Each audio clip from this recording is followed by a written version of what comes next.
This story took place during my junior year at a small liberal arts college in Vermont.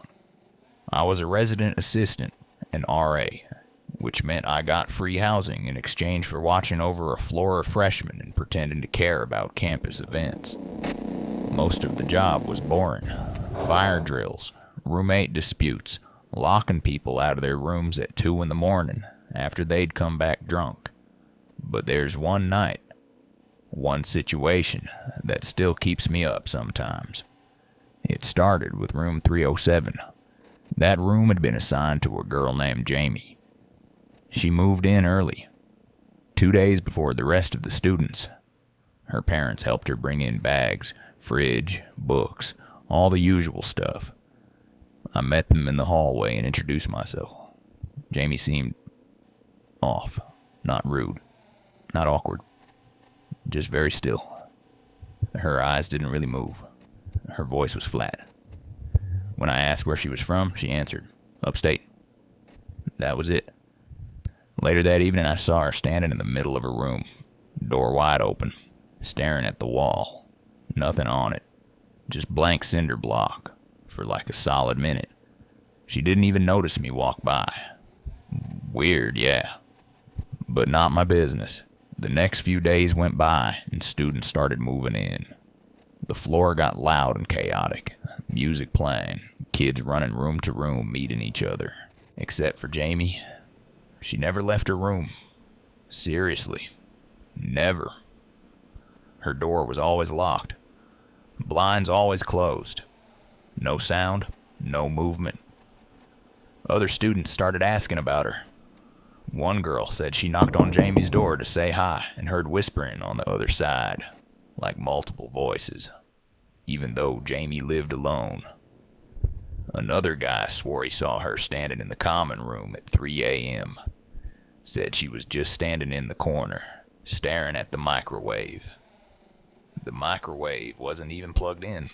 By the end of the second week, I had to do my first wellness check. I knocked on Jamie's door. No answer. Knocked again.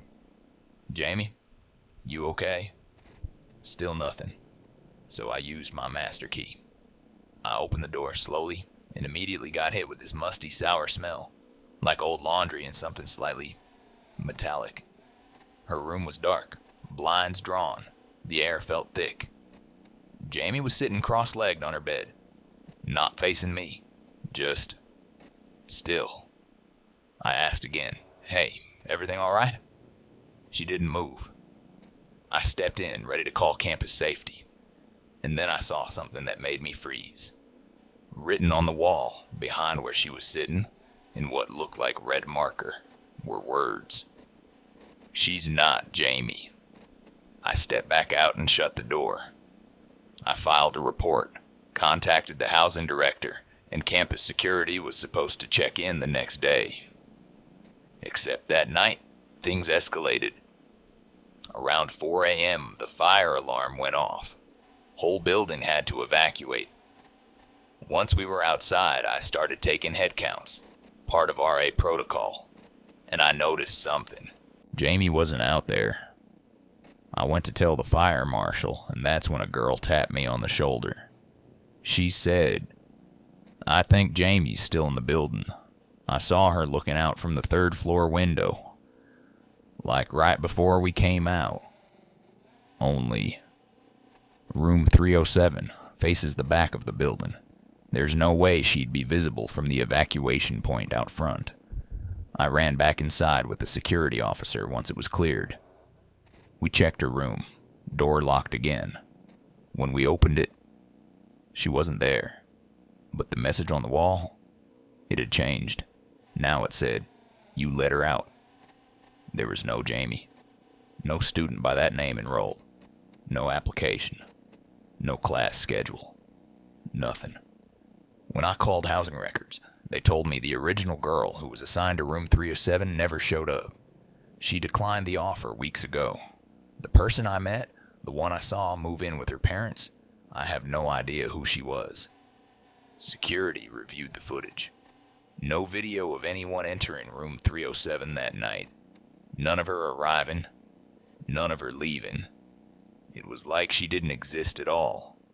They eventually sealed off the room, said it had maintenance issues, and blocked it from future housing assignments. The only trace of her that was ever found, a single Polaroid photo left on the windowsill.